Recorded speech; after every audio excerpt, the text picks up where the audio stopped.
Hello my dear students, welcome back to another video. बच्चों, आज हम 9th स्टैंडर्ड हिंदी का दूसरी इकाई का सेकंड चैप्टर जंगल, जो कि एक पूरक पठन है, इसका डिटेल एक्सप्लेनेशन समझेंगे और नेक्स्ट वीडियो में इसी चैप्टर का हम क्वेश्चन आंसर्स भी डिस्कस करेंगे। तो आइए क्विकली स्टार्ट करते हैं आज की क्लास। जंगल का मतलब आप सभी को पता है।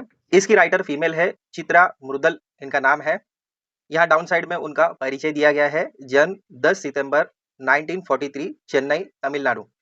चित्रा मुरुदल जी के लेखन में वर्तमान समाज में रीति हुई मानवीय संवेदनाओं, नए जमाने की गतिशीलता और उसमें जिंदगी की मजबूरियों का चित्रण बड़ी गहराई से हुआ है। तो आई थिंक ये तो समझ में आ गया होगा। उनके बारे में डिटेल समझाई गई है कि किस तरीके से वो प्रेजेंट यानी वर्तमान समाज में जो हो रहा है उसके बारे में बहुत ही अच्छे तरीके से समझाते हुए बड़ी गहराई से वो बात करती है। अब उनकी जो फेमस यहाँ पर कुछ कृतियां हैं वो दी गई हैं, आप इसको रीड कर सकते हैं।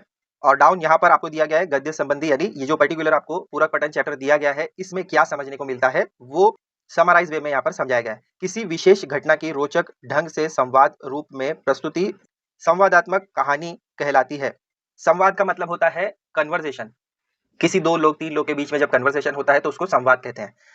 तो इस पर्टिकुलर चैप्टर में आपको ऐसे ही तीन चार लोगों के बारे में आपस में डिस्कशन करते हुए बताया जाएगा और उनके बीच कैसे कहानी आगे बढ़ती है वो भी समझना है। प्रस्तुत कहानी में मुरुदल जी ने खरगोश के माध्यम से बाल मानस की अनुभूतियों, प्रेरणाओं के साथ व्यवहार, उनके संरक्षण एवं प्राणी मात्र के प्रति दया भाव को दर्शाया है। तो ये जो पर्टिकुलर चैप्टर है इसमें खरगोश की एक इमोशनल कहानी है। किस तरीके से एक लड़का खरगोश को लाइक करता है, फिर उसके साथ में क्या होता है, और इसके अलावा जो प्राणियों की और भी कुछ कहानियां हैं जो आपको यहाँ पर समझना है। तो आइए स्टार्ट करते हैं। रीडर अनिमा जोशी के। मोबाइल पर फोन था मानवी दीदी की बहू तविशा का। कह रही थी, आंटी बहुत जरूरी काम है, अम्मा से बात करवा दें। अनिमा दीदी ने असमर्थता जताई। मानवी दीदी कक्षा ले रही है, बाहर आते ही वह संदेश उन्हें दे देगी। वैसे हुआ क्या है, घर में सब कुशल मंगल तो है। फर्स्ट पैराग्राफ में यहाँ पर एक पर फोन आता है। किसका आता है? मानवी दीदी की बहू, जिनका नाम है तविशा। तो वो अपनी आंटी से बात करना चाहती है और उस समय वो वहां पर अवेलेबल नहीं होती है। तो जो अवेलेबल होते हैं वो कहते हैं कि हम उन्हें मैसेज दे देंगे।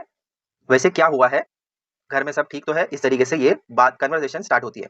तो अब यहाँ पर जब उनको पूछा गया कि आप परेशानी की बात तो बताइए, क्या है, क्या कारण है, तो उन्होंने कहा कि हम उन्हीं से बात करेंगे, यानी जो उनकी माँ है उन्हीं से बात हो जाए तो अच्छा है। अनिमा जोशी को स्वयं उसे टालना बुरा लगा। तो जो फोन रिसीव कर चुकी थी उनका नाम अनिमा है। उनको बुरा लग रहा था कि किस तरीके से उनको टाल मटोल किया जाए। उचित नहीं लगेगा तविशा, अनुशासन भंग होगा। मुझे बताओ तविशा, मुझे बताने में झिझक कैसी? जिसने फोन उठाया था वो इंसिस्ट कर रही थी कि मुझे बताओ क्या बात है। उनको अभी डिस्टर्ब नहीं कर सकते, जो बात है आप मुझे ही बता सकते हैं। थर्ड पैराग्राफ देखो। नहीं आंटी, ऐसी बात नहीं है। तविशा का स्वर भरारा सा आ गया। तविशा ने बताया, घर में जो जुड़वा खरगोश के बच्चे पाल रखे हैं उन्होंने सोनू मोनू, उनमें से सोनू नहीं रहा। तो अब उसने कारण बताया कि जो उनके घर खरगोश थे, खरगोश की जोड़ी थी जिनका नाम सोनू मोनू था, उनमें से एक नहीं रहा जिसका नाम सोनू था। 10:30 के करीब काम वाली कमला घर में झाड़ू पोछा करने आई तो बैठक बुहारते हुए उसकी नजर सोनू पर पड़ी। जगाने के लिए उसने सोनू को हिलाया। उसके जगाने की सोनू पर कोई प्रतिक्रिया नहीं हुई। उसने अब बताना शुरू किया कि क्या क्या किस तरीके से हुआ। वो बता रही है कि 10:30 बजे के करीब काम वाली आती है। उसी ने सबसे पहले खरगोश को देखा था और जब वो उसको हिलाने लगी उठाने के लिए तो वो हिल नहीं रहा था। उसकी कोई भी प्रतिक्रिया यानी उसका कोई भी मूवमेंट नहीं हो रहा था। वो बुदबुदाई, कैसे घोड़े बेचकर सो रहा है शैतान। जिस तरीके से जानवर सोते हैं तो कभी कभी ऐसा होता है कि वो बहुत गहरी नींद में सोते हैं। हम भी कभी कभी इस तरीके से सोते हैं कि पता नहीं चलता है कि आसपास क्या हो रहा है। तो जब वो उसको हिलाने लगी तो उसका कोई भी मूवमेंट हो नहीं रहा था। तो वो उसको काम वाली कहती है कि ये तो किस तरीके से घोड़े बेचकर सो रहा है। घोड़े बेचकर सोने का मतलब क्या? बहुत ही आराम से सो रहा है, उसको किसी चीज की परवाह नहीं है। और उसको वो मजाक में शैतान भी कहती है। उसकी टांग पकड़कर उसे सोफे के नीचे से बाहर घसीट लिया, मगर सोनू की कोई हरकत नहीं हुई। तो वो सोफे के नीचे था, जब उसको बाहर निकाला गया तब भी उसकी कोई हरकत नहीं थी, यानी कोई मूवमेंट हो नहीं रहा था। कमला ने चीख कर तविशा को पुकारा। छोटी बीजी तविशा अचेत सोनू को देख घबरा गई। तो जब उसको बाहर निकाला गया सोफे के नीचे से तो काम वाली ने तविशा दीदी को जोर से पुकारा और तविशा ने सोनू को देखकर यानी उस खरगोश को देखकर बहुत ज्यादा घबरा गई। गोदी में उठाया तो उसकी रेशम सी देह हाथों में टूटी कोम्पल सी झूल गई। उसकी समझ में नहीं आ रहा था वह क्या करे। आसपास जानवरों का कोई डॉक्टर है नहीं। अपनी समझ से उसने बच्चों के डॉक्टर को घर बुलाकर सोनू को दिखाया। डॉक्टर ने देखते ही कह दिया, प्राण नहीं है अब सोनू में, आंटी आप अम्मा को जल्दी से जल्दी घर भेज दें, घंटे भर में प्ले स्कूल से पीयूष घर आ जाएगा। तविशा को कुछ समझ नहीं आ रहा था और आसपास कोई एनिमल का हॉस्पिटल भी नहीं था, तो उसने क्या किया, बच्चों के डॉक्टर को बुलाया और उसको दिखाया। तो डॉक्टर ने देखते ही कह दिया कि ये अब नहीं रहा, इसके अंदर कोई भी प्राण नहीं बचे। फिर उसने अणिमा से कहा कि आप जल्दी से आंटी को घर भेज दीजिए क्योंकि पीयूष अब स्कूल से आता ही होगा। आगे देखो क्या होता है। मानवी दी घर पहुंची। सोफों के बीच के खाली पड़े फर्श पर सोनू निश्चेत पड़ा हुआ था। पीयूष उसी के निकट गुमसुम बैठा हुआ था। मोनू सोनू की परिक्रमा सा करता, कभी दाएं ढिठक उसे गौर से ताकने लगता, कभी बाएं से। पीयूष की स्तब्धता तोड़ना उन्हें जरूरी लगा। क्या होता है, जैसे ही मानवी दीदी घर पर पहुंचती है तो उसको देखती है खरगोश को कि किस तरीके से वो फर्श पर पड़ा हुआ है और पीयूष भी उसी के बाजू में बैठा हुआ है, गुमसुम सा बैठा हुआ है, एकदम चुपचाप। तो कभी वो उसको दाएं से देखता है, कभी बाएं से देखता है, ताकि कुछ ना कुछ उसके अंदर मूवमेंट हो जाए। लेकिन वो तो अब मर चुका था, उसके अंदर कोई भी जान अब नहीं बची थी। तो अब इन लोगों को क्या लगा कि पीयूष इस हालत में है कि इसको इस सिचुएशन से बाहर निकालना जरूरी है। नन्ही सी जिंदगी में वह मौत से पहली बार मिल रहा है। मौत उसकी समझ में नहीं आ रही है। ऐसा कभी हुआ नहीं कि उन्होंने घर की घंटी बजाई हो और तीनों लपक कर दरवाजा खोलने न दौड़े हों। खोल तो पीयूष ही पाता था, मगर मुंह दरवाजे की ओर उठाए वे दोनों भी पीयूष के नन्हे हाथों में अपने अगले पंजे लगा देते। पीयूष का सिर उन्होंने अपनी छाती से लगा लिया। पीयूष रोने लगा है। दादी दादी, ये सोनू को क्या हो गया? दादी, सोनू बीमार है तो डॉक्टर को बुलाकर दिखाओ ना। दादी, अम्मी अच्छी नहीं है ना, बोलती है सोनू मर गया। तो अब क्या होता है, जैसे ही मानवी दीदी आती है, वो सारा चीज देखती है, तो उसको याद आता है कि किस तरीके से वो दृश्य होता था जब भी मानवी दीदी घर पर आती थी। तो तीनों भागकर, यानी पीयूष और वो दोनों खरगोश सोनू मोनू भागकर आते थे वेलकम करने के लिए। वैसे दरवाजा तो पीयूष ही खोलता था, लेकिन सोनू और मोनू उसके हाथों में होते थे और पंजा उठाकर जिस तरीके से वेलकम करते हैं वैसे उनको लगता था, वैसा फील होता था। तो वो सारी चीजें उनको याद आने लगती है और उसके बाद क्या होता है, पीयूष उनको कहता है कि दादी ये देखो सोनू को क्या हो गया है, सोनू अगर बीमार है तो हम डॉक्टर को बुलाकर उसे दिखा देते हैं। अम्मी अच्छी नहीं है। उसने ऐसा क्यों कहा? क्योंकि उसकी मम्मी ने कहा कि सोनू अब मर गया है। अब ये बहुत ही इमोशनल सिचुएशन है। आप भी सोच सकते हैं अगर आप किसी पेट को पालते हैं और वो अचानक से मर जाए तो आपकी सिचुएशन क्या होगी। आगे देखो क्या होता है। वो रुदे स्वर को साधती हुई उसे समझाने लगती है, रोते नहीं पीयूष, सोनू को दुख होगा, सोनू तुम्हें हमेशा हंसते देखना चाहता था ना। तो वो अब बच्चे को समझाती है मानवी दीदी। क्या समझाती है? कि आपको रोना नहीं चाहिए क्योंकि सोनू हमेशा चाहता था कि आप हंसते रहो। मोनू उनकी गोदी में मुंह सटाए उनके चेहरे को देख रहा है, बिटर बिटर दृष्टि आंसुओं से भरी हुई। जानवर भी रोते हैं, पहली बार उन्होंने किसी जानवर को रोते हुए देखा है। मोनू को हथेली में हल्के हाथों से दबोच कर उन्होंने उसे रोने से सटा लिया। हिचकियां भर रहा था मोनू। काली बदली उनके चेहरों पर उतर आई है। अब सोनू तो चला गया, मोनू का क्या होगा? तो मोनू भी अपने पार्टनर को इस तरीके से इस हालत में देखकर वो रोने लगता है और हिचकिचाने लगता है और उसकी आंखों में आंसू होते हैं। अब वो कहने वाले कहते हैं कि जानवर को भी पहली बार रोते हुए देख रहे हैं। मानवी दीदी ने हथेली पर ले लिया मोनू को और हल्के हाथों से उसको समझाने लगी कि इस तरीके से नहीं रोना चाहिए, लेकिन वो हिचिया ले रहा था। अनिमा जोशी के मोबाइल से उन्होंने बेटे शैलेश को दफ्तर में खबर कर देना उचित समझा था। न जाने परेशान तविशा ने शैलेश को फोन किया हो न किया हो। शैलेश ने कहा था, ऐसा करें अम्मा, घर पहुंच ही रही हैं, आप नीचे सोसाइटी में चौकीदार को कहकर सोनू को उठाकर अपार्टमेंट से लगे नाले में फिकवा दें। अब ये आपस में डिसाइड करते हैं कि शैलेश है वो दफ्तर गया हुआ है, उनको बताना जरूरी है। तो उनसे फोन पर बात होती है और फिर वो कहते हैं कि आप चौकीदार से कहकर जो सोसाइटी के साइड में अपार्टमेंट के बाजू में जो नाला है उसमें उस खरगोश को फेंक दीजिए। उन्होंने शैलेश से स्पष्ट कह दिया था, छुट्टी लेकर वह फौरन घर पहुंचे। तो अब उसको ऑर्डर दिया गया था शैलेश को कि आप डायरेक्टली घर आ जाइए। उनके घर पहुंचने तक पीयूष घर पहुंच चुका होगा। नाले में वह सोनू को हरगिज नहीं फिकवा सकती। पीयूष सोनू को बहुत प्यार करता है। स्थिति से भागने की बजाय उसका सामना करना ही बेहतर है। सोनू को घर में न पाकर उसके अबोध मन के जिन सवालों से पूरे घर को टकराना होगा, उसे संभालना कठिन होगा। जमादार को घर पहुंचते ही वह खबर कर देगी। उनकी इच्छा है घर के बच्चों की तरह सोनू का अंतिम संस्कार किया जाए। पहुंचता हूँ, शैलेश ने कहा था। तो अब ये ऑलरेडी डिस्कशन हो चुका था शैलेश से कि उसको छुट्टी लेकर ऑफिस से घर पर आना है। तो अब उसको समझाना भी बहुत मुश्किल हो जाएगा और ऐसे में अगर हम उसको नाले में फेंक देंगे तो ये उचित नहीं होगा। इस तरीके से डिस्कशन ऑलरेडी हो चुका था और शैलेश ने कहा था कि आप घर पहुंचिए तो मैं भी पहुंचता हूं। उन्होंने पीयूष को समझा दिया था, तुम्हारे सोनू को जमीन में गाड़ने ले जा रहे हैं तुम्हारे पापा। नन्हे बच्चों की मौत होती है तो उन्हें जमीन में गाड़ दिया जाता है। तो शैलेश से जब डिस्कशन हो रहा था तब उन्होंने अपनी इच्छा डायरेक्टली ये जाहिर कर दी थी कि जिस तरीके से बच्चों की मौत होती है, बच्चे दुनिया से चले जाते हैं तो उनको गाड़ दिया जाता है, उनका अंतिम संस्कार जैसे करते हैं वैसे ही हम इस खरगोश का सोनू का भी करेंगे। और पीयूष को भी समझा दिया था कि तुम्हारे पापा सोनू को ले जा रहे हैं जमीन में गाड़ने के लिए, क्योंकि बच्चे की जब मौत होती है, बच्चे जब इस दुनिया से चले जाते हैं तो उनको गाड़ा ही जाता है, तो तुम्हारे खरगोश को भी गाड़ेंगे। अब पीयूष और दादी का डिस्कशन होता है। दादी, उसके दिल में दुख क्यों था? उसे अपने माँ बाप से अलग जो कर दिया गया, किसने किया दादी? तो पहला सवाल पीयूष करता है दादी से कि दादी, खरगोश के दिल में दुख क्यों था? उसको ऐसा लग रहा था कि उसके दिल में कुछ दुख था इसीलिए वो मर गया। तो दादी ने क्या जवाब दिया कि खरगोश को अपने माँ बाप से अलग कर दिया था इसीलिए उसके दिल में दुख था। तो अब उसका सवाल देखो पीयूष का, किसने किया दादी? उसके माँ बाप से उसको अलग किसने किया? अब आइए नेक्स्ट पेज देखते हैं। उस दुकानदार ने जिससे हम उसे खरीद कर लाए थे। दुकानदार पशु पक्षियों को बेचता है ना? तुम ही बताओ, माँ बाप से दूर होकर बच्चे दुखी होते हैं कि नहीं? तो दादी ने उसको क्या जवाब दिया कि जिस दुकानदार से हम उस खरगोश को लेकर आए थे उसी ने अपने माँ बाप से उसको दूर किया था। पशु का मतलब होता है एनिमल और पक्षियां बर्ड्स, ठीक है। तो पशु पक्षियों को तो बेचते ही है दुकानदार, आप सभी को पता है। तो जब किसी को माँ बाप से दूर किया जाएगा तो उसका दिल तो दुखी होगा ही। होते हैं दादी, मम्मी 4 दिन के लिए मुझे छोड़कर नानू के पास मुंबई गई थी तो मुझे भी बहुत दुख हुआ था।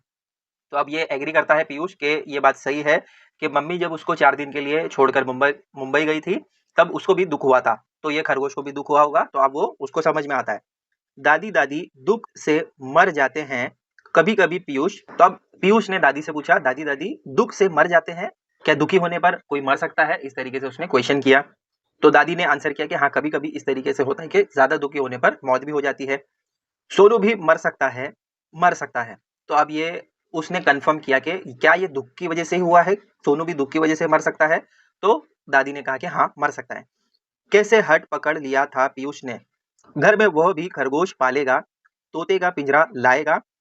तविशा और शैलेश के संग मेहरोली शैलेश के मित्र के बच्चे के जन्मदिन पर गया था पीयूष। उन लोगों ने मंझोले नीम के पेड़ की डाल पर तोते का पिंजरा लटका रखा था। जालीदार बड़े से बागड़े में उन्होंने खरगोश पाल रखे थे। पीयूष को खरगोश और तोता चाहिए। तविशा और शैलेश ने बहुत समझाया, फ्लैट में पशु पक्षी पालना कठिन है, कहाँ रखेंगे उन्हें। तो अब ये कहानी बता रही है दादी कि किस तरीके से पीयूष ने जिद पकड़कर बैठा था कि उसको तोता या फिर खरगोश पालना है। तो अब वो पूरी कहानी बता रही है कि तविशा और शैलेश के संग जब वो मेहरोली गया था, शैलेश के मित्र के बच्चे का जन्मदिन था, तो वहां पर जाने के बाद पीयूष ने ये जिद पकड़कर बैठ गया था कि उसको तोता या फिर खरगोश पालना है। तो अब उसको समझाया जा रहा था कि किस तरीके से हम फ्लैट में उसको पालेंगे, बहुत ही ये डिफिकल्ट होता है। बालकनी में पीयूष ने जगह ढूंढ ली। आप देखो, जब उसको करना था तो उसने ऑप्शंस भी देना स्टार्ट कर दिया। उसने कहा कि हम इसको बालकनी में पालेंगे। तविशा ने उसकी बात काट उसे बहलाना चाहा। पूरे दिन खरगोश बागड़े में नहीं बंद रह सकते, उन्हें कुछ समय के लिए खुला छोड़ना होगा। छोटे से घर में वे भागा दौड़ी करेंगे, सूसू छींची करेंगे, उनकी टट्टी पेशाब कौन साफ करेगा? तो अब उसको समझाया जा रहा था कि हमारे पास जगह उतनी है नहीं। तो पीयूष ने पहले ही जगह ढूंढ ली थी। उसने कहा कि हम इसको बैल्कनी में पालेंगे। तो तविशा ने फिर उसको बताया कि हम उसको एक ही जगह बंद करके नहीं रख सकते, बैल्कनी में ही उसको रखेंगे पूरे दिन। तो ऐसा नहीं हो सकता, उसको थोड़ी देर के लिए खुला भी छोड़ना होगा। फिर उसके अलावा वो यहाँ वहाँ भागेगा दौड़ेगा और इसके अलावा भी वो टॉयलेट भी करेगा, सुसु भी करेगा। तो उसका 1 नंबर और 2 नंबर टट्टी कौन साफ करेगा? तो अब देखो पीयूष क्या दिमाग लगाता है। वो कहता है दादी करेगी। दादी पढ़ाने कॉलेज जाएगी तो उनके पीछे कौन करेगा? तो अब उन्होंने भी जवाब दिया कि जब दादी चली जाएगी कॉलेज पढ़ाने के लिए तो फिर उसका उनके बाद कौन करेगा? स्कूल से घर आकर मैं कर लूंगा। तो अब उसने एग्री किया कि अगर दादी नहीं करेगी तो मैं कर लूंगा। सारा घर हंस पड़ा, सभी लोग हंसने लगे। सब लोग तब और चकित रह गए जब पीयूष ने दादी को पटाने की कोशिश की कि दादी उसके जन्मदिन पर कोई ना कोई उपहार देती ही है, क्यों ना इस बार वे उसे खरगोश और तोता लाकर दे दें। जब वो कहता है कि इसकी टट्टी या इसका जो भी वेस्ट मटेरियल है वो मैं साफ करूंगा, तो सारा घर हंसने लग जाता है। और फिर पीयूष ने और भी एक समझदारी का काम क्या किया, उसने अपनी दादी को बहलाना फुसलाना शुरू किया। उनको ये मनाने की कोशिश की कि आप जन्मदिन पर हर बार कुछ ना कुछ मुझे देते ही हैं, तो इस बार मुझे तोता और खरगोश दे देना। निरुत्तर दादी उसे लेकर लाजपत नगर चिड़ियों की दुकान पर गई। अब दादी भी मान जाती है। पीयूष ने खरगोश का जोड़ा पसंद किया, तो पीयूष को वो खरगोश का जोड़ा जो सोनू और मोनू थे वो उसको पसंद आ गए। तत्काल उनका नामकरण भी कर दिया सोनू मोनू। तत्काल मतलब फौरन, तुरंत ही उनका नाम भी रख दिया सोनू और मोनू। सोनू मोनू के साथ उनका घर भी खरीदा गया, जालीदार बड़ा सा बागड़ा। तो जिस तरीके से उनको खरीदा गया, उनके साथ में उसका घर भी खरीद लिया गया जो जाली के साथ में था। उस साँझ सोसाइटी के उसके सारे हमजोली बड़ी देर तक बालकनी में डटे खरगोश को देखते सराहते रहे और पीयूष के भाग्य से ईर्ष्या करते रहे। आपको पता है, जब भी बच्चों के पास कुछ नई चीज आती है तो वो सभी को बताते हैं। तो सोसाइटी में जब सबको पता चला, उसके जो हमसाथी थे, हमजोली थे, वो सारे बालकनी में आकर काफी देर तक खरगोश को देखते रहे, सराहते रहे और उनको थोड़ी सी जेलिसी भी हुई। बच्चे हैं ना, तो उनको थोड़ा सा फील होता है कि इसका नसीब कितना अच्छा है, इसका भाग्य कितना अच्छा है। तो ईर्ष्या यानी उसके ऊपर थोड़ी सी जलन होने लगी बच्चों को। दूसरे रोज भी मोनू सामान्य नहीं हो पाया। तो अब यहाँ तक वो कहानी बताई गई कि किस तरीके से उनको खरीद कर लाया गया। अब उसके बाद आपको ये बताया जा रहा है कि जब सोनू मर गया था, तो उसके नेक्स्ट डे भी मोनू जो है, दूसरा खरगोश जो है, वो नॉर्मल नहीं हुआ था। पीयू को भी दादी ने प्ले स्कूल भेजना मुनासिब न समझा। तो अब वो भी शौक में था पीयूष, तो उसको यहाँ पर प्यार से पीयू कहा जा रहा है। पीयू उसका घर का नाम था। पीयू उसके घर का नाम था। निकनेम्स जैसे होता है ना, उस तरीके से पीयूष को पीयू कहते थे। पीयूष घर में रहेगा तो दोनों एक दूसरे को देख ढाढ़स महसूस करेंगे। तो दादी ने क्या सोचा कि पीयूष और मोनू दोनों एक दूसरे के साथ रहेंगे, एक दूसरे के साथ समय बिताएंगे तो उन दोनों को अच्छा फील होगा, स्ट्रांग फील होगा। उन्होंने स्वयं भी कॉलेज जाना स्थगित कर दिया। तो दादी जो है वो कॉलेज में पढ़ाती थी, तो उन्होंने भी जाना कैंसिल कर दिया। सुबह मोनू ने दूध के कटोरे को छुआ तक नहीं। तो मोनू जो है वो दुख में था और सुबह उसने दूध का कटोरा जो है उसको उसने टच भी नहीं किया। बगल में रखे सोनू के खाली दूध के कटोरे को रह रहकर सूंघता रहा। उन्हें मोनू की चिंता होने लगी। तो अब जब वो खाना पीना नहीं खा रहा था, तो इनको मोनू की चिंता होने लगी, घर वालों को। तविशा अपराध बोध से भरी हुई थी। मांडवी दी से उसने अपना संशय बांटा। चावल की टंकी में घुन हो रहे थे। उस सुबह उसने मारने के लिए डाबर की पारी की गोलियों की शीशी खोली थी। चावलों में डालने के लिए शीशी का ढक्कन मरोड़कर जैसे ही उसने ढक्कन खोलना चाहा, कुछ गोलियां छिटक कर दूर जा गिरी। गोलियां बटोर उसने टंकी में डाल दी थी। फिर भी उसे शक है कि एक आध गोली औने कोने में छूट गई होगी। और दादी, मोनू मेरे साथ खेलता क्यों नहीं? क्या हुआ था, तविशा अपराध बोध से भरी हुई थी। मतलब उसको ऐसा फील हो रहा था कि वो जो मौत हुई है वो अपराध इसके ऊपर ही है। तविशा को ऐसा फील हो रहा था। तो मांडवी दी से उसने अपने बारे में बताया कि चावल की टंकियों में गुण हो रहे हैं। आपको पता होगा कि गुण जो है वो छोटी छोटी सी चींटियां जैसे होते हैं, ब्लैक कलर के, या कीड़े समझ लीजिए। जहां पर चावल रखे जाते हैं उसमें समझ लीजिए छोटे छोटे इंसेक्ट हो रहे थे। तो उनको हटाने के लिए डामर की जो गोलियां होती हैं उसका यूज किया जाता है। तो जब तविशा ने उस शीशी को खोला, उस बोतल को खोला, तो इतनी जोर से खोला कि कुछ गोलियां नीचे गिर गई। तो अब उसको ये डाउट है, उसको ये शक है कि कुछ गोलियां जो है वो इधर उधर हो गई होगी। तो तविशा ने मांडवी दी से ये सारी चीजें शेयर की और उसी के बाद पीयूष ने दादी से कहा कि मोनू मेरे साथ खेल क्यों नहीं रहा है? बेटा, सोनू जो उससे बिछड़ गया है वह दुखी है। दोनों को एक दूसरे के साथ रहने की आदत पड़ गई थी ना। दादी ने पीयूष को समझाया कि उसका जो पार्टनर है सोनू, वो अब उससे बिछड़ चुका है, उससे दूर हो चुका है, इसीलिए वो दुखी है। दोनों को एक साथ रहने की आदत जो थी, अब वो उसके साथ नहीं है, तो इसीलिए वो दुखी है। मुझे भी तो सोनू के जाने का दुख है। दादी, क्या हम दोनों भी मर जाएंगे?